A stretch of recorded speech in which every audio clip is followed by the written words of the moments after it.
March 14th, I would be able to elaborate.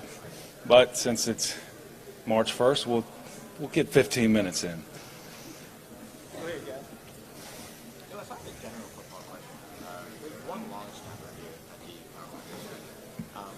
While there are so many positions, versatility has become more of a focus. That's been one mistake. Very specialized.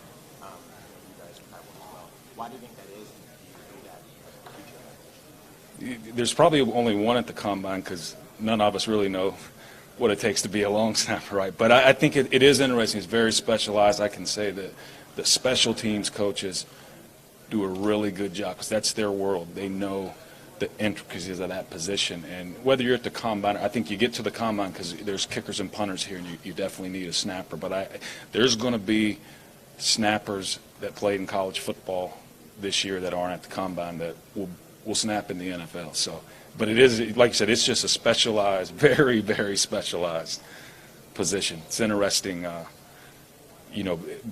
having a kid that plays high school football and seeing how their snapper on the team is going to end up going and playing in college football, but all the camps he attends, and it's almost like a golfer. So they live a specialized life.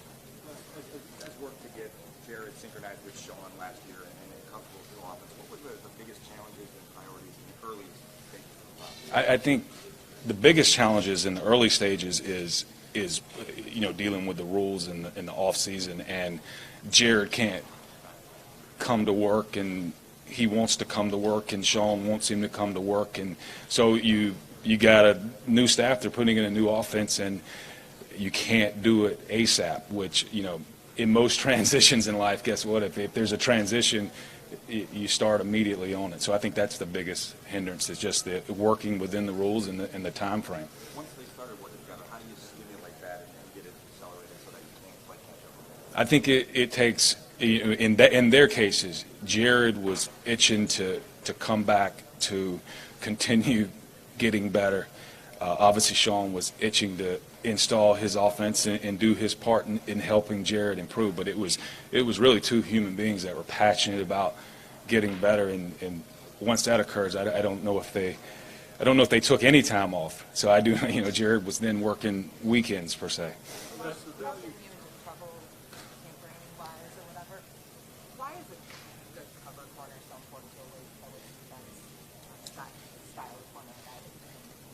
I think Wade does a lot of, and most offensive coordinators would know this. He has a lot of man principles.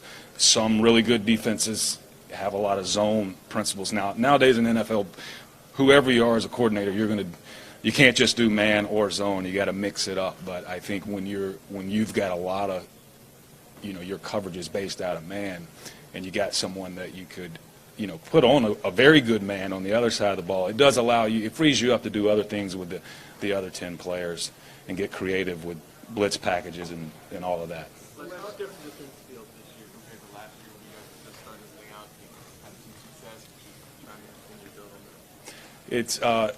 It's interesting if there's a different. Obviously, we're division champs, so that's different. But you still have the same motivation because you move the needle per se. You got to this level of the video game, but you want to go farther. So whether you were here last year trying to get to this level or here this year trying to get to that next level, it's the same desire to wake up every day and go, okay, how do we get better? Because yesterday, was successful, but not where we want to be. Well, when you look at the way defensive back use has been changed, both the NFL college level, 5 and 6, the use is kind of standard now. You have guys in college playing one type of position. How does that change your evaluating process? It is interesting. I think for the good of football, there's probably more defensive backs available in terms of let's call it a pool to select from, because starting in whatever league, you're 7-on-7s, they don't bring the DL or the linebackers to 7-on-7s. A lot of times it's 5 or 6 DB, so there's more players playing that position. But it's interesting in college too. It gets specialized as depending on the conference they're in, the offenses they play against.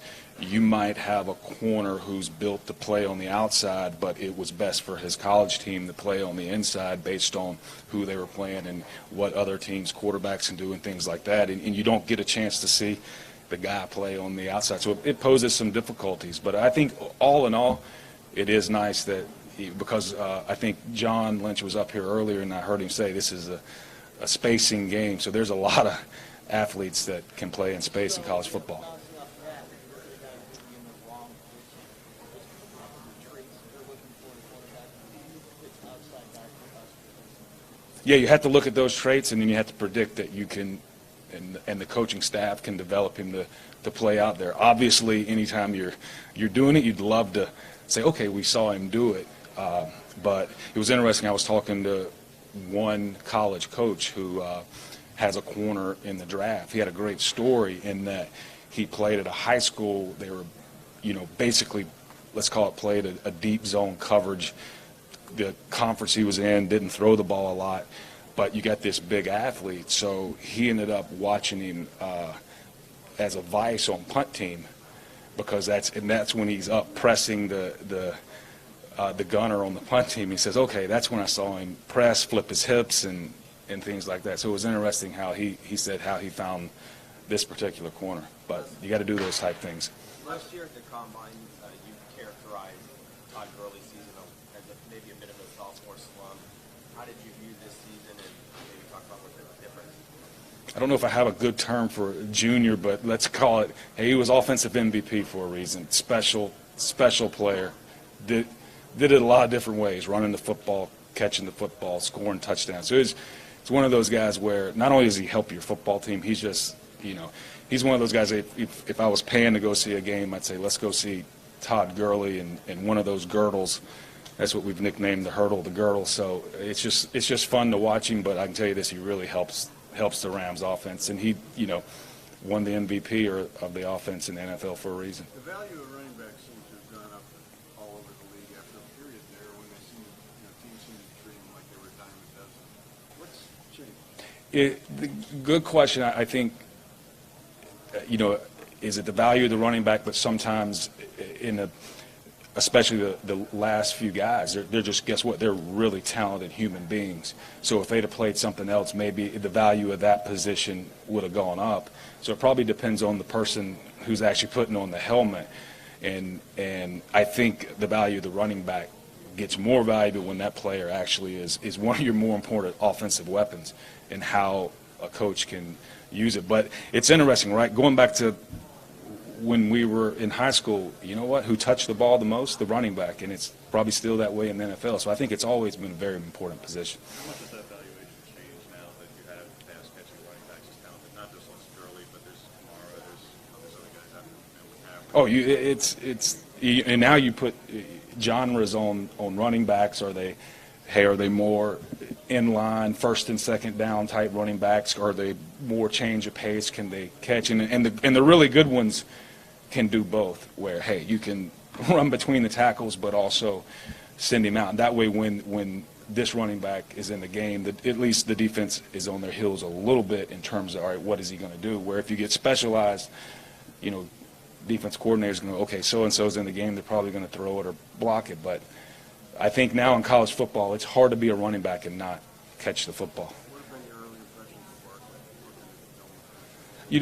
Barkley? I know it's always fun when you're watching a player and there's no chance he's getting to you, and we got a good running back, so you're probably not picking him, and if he does fall to you, you might could trade that pick, but he's not getting there, and it's fun because you sit back and go, wow, this guy's just fun to watch. He did some amazing things.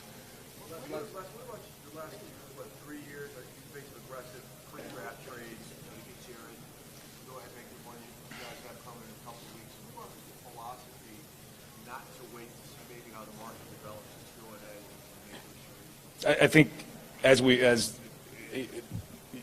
what's your name? Mike. As Mike asked, I didn't want to just say this gentleman, but Mike asked a good question in hey, how does this year change? But I think it's an urgency to get better. It's an urgency to improve.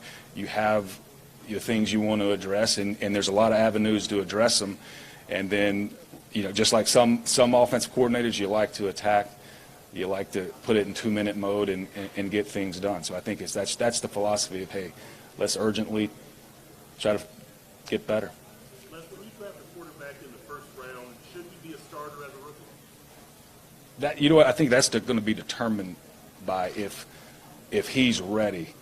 And just because he's a first-round quarterback doesn't necessarily mean he's ready. And when you're not ready for that first game doesn't necessarily mean you're going to be bad.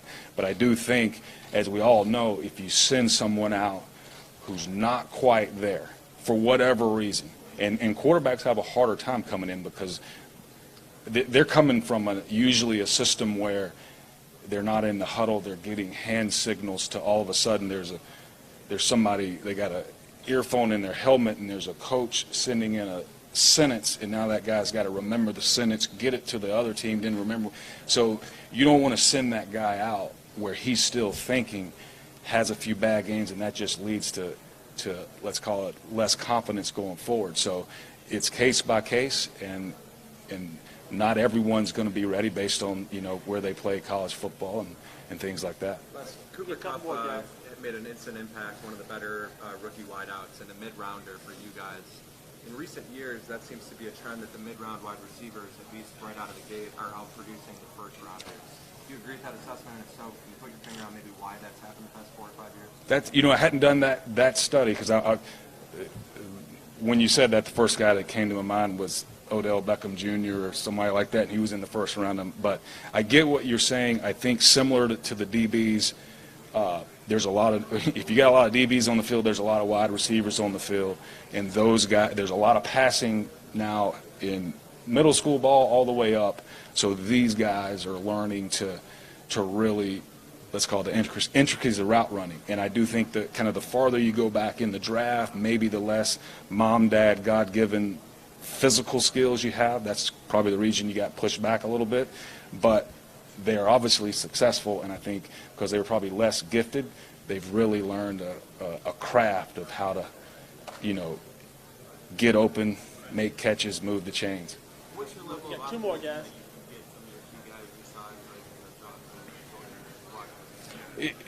Like we mentioned, anytime we won the division championship, so everybody who was on that team for us last year played an important role.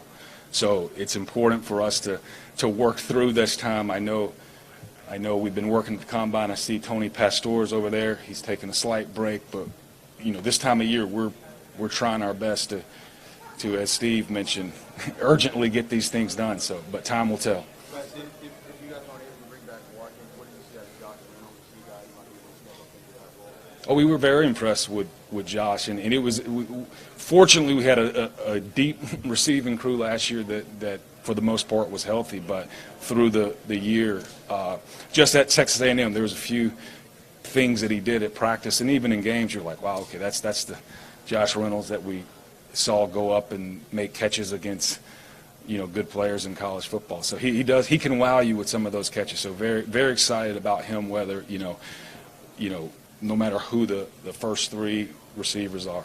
What's during the pre-draft Last one, process? guys. What sold you on Cooper Kupp? When you remember feeling like a handsome? Geez, I think I was personally probably sold on Cooper Kupp long before last year, right? You just saw him over the years, whether it's the year before where, all right, you're watching Oregon and he plays the first, and he may have had 400 yards catching, and you're like, okay, who is this kid? He's fun to watch. But I think anytime you turned on the film, Cooper Kupp was. I know this. Other teams knew he was the guy to stop. They just couldn't stop it. And because he played a lower level of football, but very competitive. When he went to the Senior Bowl, he did some of the same things. And I think when you see somebody at the Senior Bowl do it against guys that are going to be playing this league, you go, okay, there's an element that, okay, there's definitely a chance that what he does in college is going to translate to the NFL.